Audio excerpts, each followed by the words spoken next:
Crop Talk on Market Journal is supported by Nebraska's soybean farmers and their checkoff.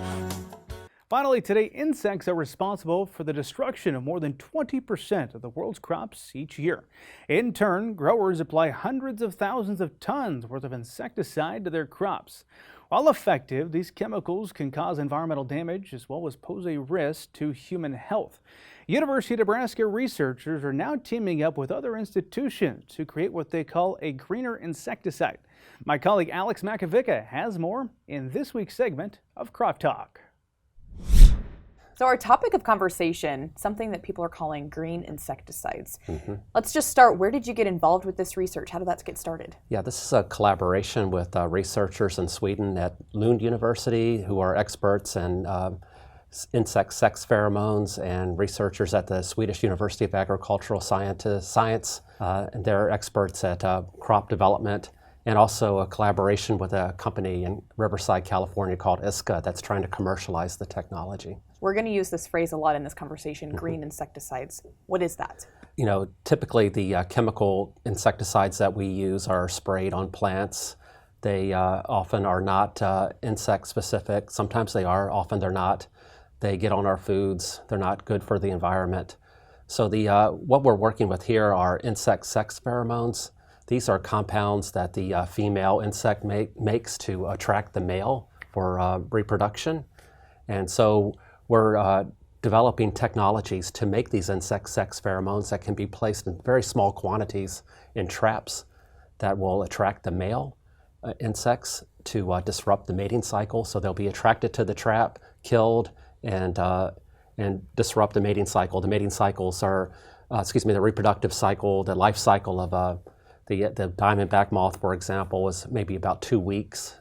And so there's estimates that maybe there are 20 life cycles of insect development over the course of a growing season. So you're not really spraying the chemicals onto the plant. They're in traps, so you don't have the problems with the drift of the insecticides to other plants, to the wildlife, to the food. And so it's more contained, used in very small quantities. Yeah. You talked a little bit about the science behind that. What's the impact to our ag producers across the state? Yeah, so these insect sex pheromones they're used commercially now, but they're used for high value fruit production in orchards, for example.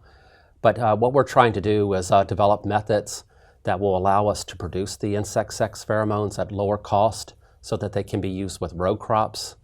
Instead of using exclusively chemical insecticides, these can be used for the traps that can be placed throughout the fields of row crops like corn and soybean in the state. Sure. Ed, walk us through some of the benefits and the drawbacks of this sort of innovation and technology. Yeah, so like with any insect management or weed management, it's just part of a larger, portfolio of different solutions that you can have. And so this won't probably get rid of all of the chemical insecticides, but it will contribute to reducing our reliance on chemical insecticides. And so the benefits will be that, you can have less, for the consumer, maybe less toxicity. Maybe you don't have as much chemical insecticide on your fruits and vegetables or on your crops. Maybe it'd be safer for the farmers who apply it, maybe lower cost, less environmental risks.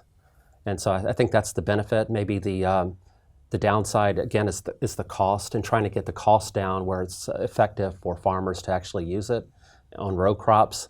And also that it's not as potent as just spraying a chemical on a plant and just killing all the insects that are on the plant. It's a little bit more specific, and so it may not give you like 100% crop protection, but it gives you a much better, maybe greener, as you said, greener way to control insects.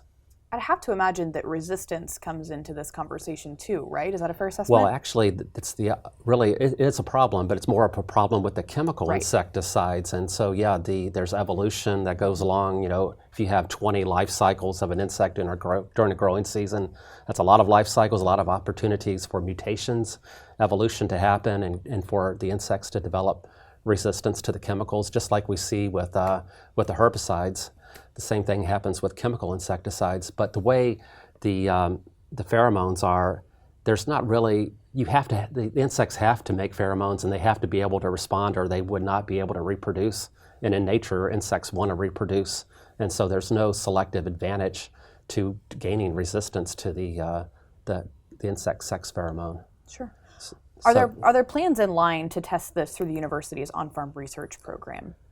Well, we're working now with our commercial partner, ISCA, and so the company ISCA is now working to develop the production platform to a point where it can be cost-effective to make the chemicals. We know that the chemicals work, and in our recent publication we showed that.